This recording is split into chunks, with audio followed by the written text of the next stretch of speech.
everybody, what's up and welcome back. And here I'm Liz, your host here at Crimes Untold. I know I sound a little funky. My face looks a little weird. I have a strange, this side of my face is swollen and I don't know why.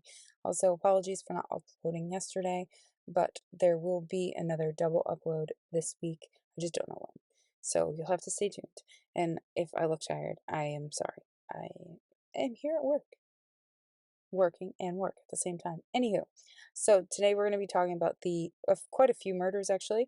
More specifically, the murder of Roberta Amos. But so on January 17th of 2022, 79-year-old Lowell Ed Amos was reported to be dead.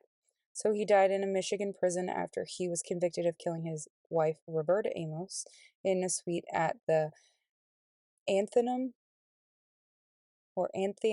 Hotel where they were staying for a company party because he worked for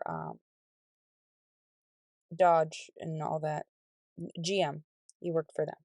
Roberta was washed clean and had 15 times lethal dose of cocaine inside of her body. But she didn't snort the cocaine. It was put inside of her body. Specifically, remnants were found in her vaginal canal or in her vagina. She had an issue with her sinus cavity and wasn't able to snort the cocaine correctly.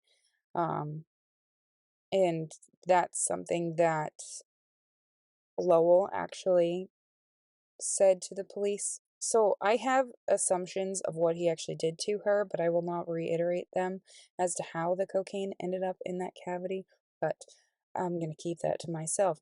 Anywho, moving on. So, the sheets were soiled like someone had sexual relations, but Roberta was clean. Like I mentioned, she was clean of any makeup, which was odd due to the fact that there was lipstick on the pillow, along with teeth marks as well.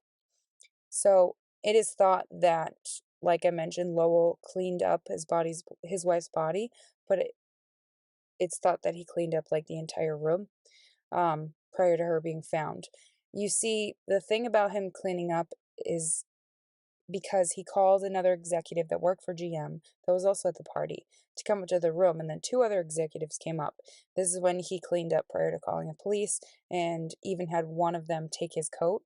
And they took his coat because there was a syringe, it didn't have a needle on it, and also had a washcloth that maybe hadn't been washed for a long time and had something to do with what was happening. It definitely took a while for them to put the case together against Lowell, so they ended up tailing him and looking into his background.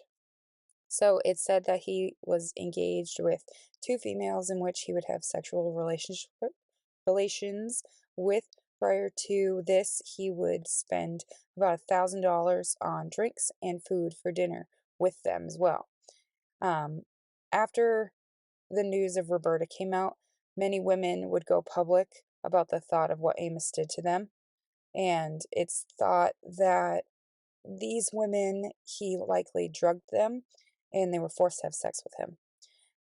This is when investigators would dive deeper into his background, and it seemed like that his first wife died of extremely strange circumstances in the bathroom of their home.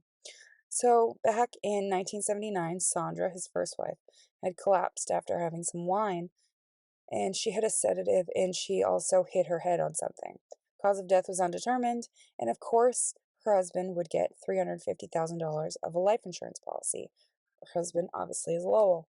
He would marry shortly again after this to a woman named Carolyn, but they quickly would fight over life insurance, specifically the one he took out on her and how big they were. She was quick to throw him out in 1988, but not too long after that, he would end up moving in with his mother. His mother would end up becoming ill and go to the hospital a few weeks after he arrived.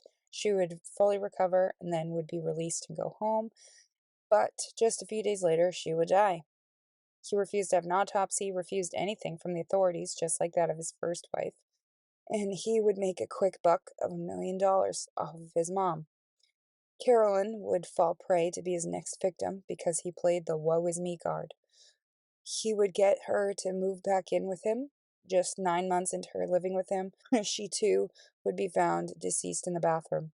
Apparently, she had a little too much wine, and the hairdryer that was just sitting next to the bathtub fell in, and she electrocuted herself.